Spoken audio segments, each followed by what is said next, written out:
ওয়ালাইকুম, আশা করি সবাই ভালো আছেন। আমি আল্লাহর রহমতে এবং আপনাদের দোয়ায় ভালো আছি। আমি আজকে এই পেটিকোট কাটা আপনাদের শেখাবো। যদি শিখতে চান তাহলে ভিডিওটা না টেনে ফুল দেখতে থাকুন। শুরুতে আমি এখানে 2.5 গজ পরিমাণ কাপড় নিয়েছি। এখানে লম্বার মাপ হবে 39 ইঞ্চি ও 39 কোমরপট্টি হবে 2 ইঞ্চি। তাহলে 39-এর থেকে 2 ইঞ্চি যদি বাদ দিই তাহলে হচ্ছে গিয়ে আপনার 37 এবং নিচে 1 ইঞ্চি সেলাইয়ের জন্য নিব এবং উপরে হাফ ইঞ্চি, তাহলে 38.5 ইঞ্চি লম্বা নিয়ে আমি বাকি কাপড়টা এক্সট্রা করে রেখে দেবো। এভাবে করে মাপ নিচ্ছি, আপনারা মনোযোগ সহকারে দেখেন তাহলে বুঝতে পারবেন। এখানে আমি কোমরে অ্যাড করব হচ্ছে গিয়ে আমি এখানে কোমরটা আপনাকে মেপে দেখাচ্ছি। কোমর হচ্ছে 42 ইঞ্চি, 42কে আমি 8 দিয়ে ভাগ করব।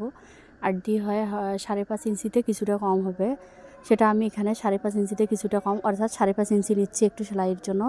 এদিকে ঠিক 5.5 ইঞ্চি নিলাম। দেখেন কোথায় 5.5 ইঞ্চি নিলাম, ভালো করে খেয়াল করে রাখেন।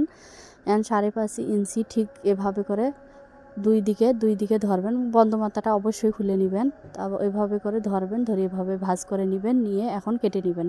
খুবই সহজ, আপনারা মনোযোগ সহকারে দেখেন তাহলে অবশ্যই বুঝতে পারবেন। এভাবে করে কেটে নেবেন। কেটে নেওয়া শেষ, তারপর আমি চলে যাচ্ছি কোমরের কাপড়ে। এখানে আমি কোমরের কাপড় নিচ্ছি। কোমরটা হবে চওড়ায় 5 ইঞ্চি এবং লম্বায় 42 ইঞ্চি নিব। তাই এভাবে করে আমি ভাঁজ দিয়ে কেটে নিচ্ছি।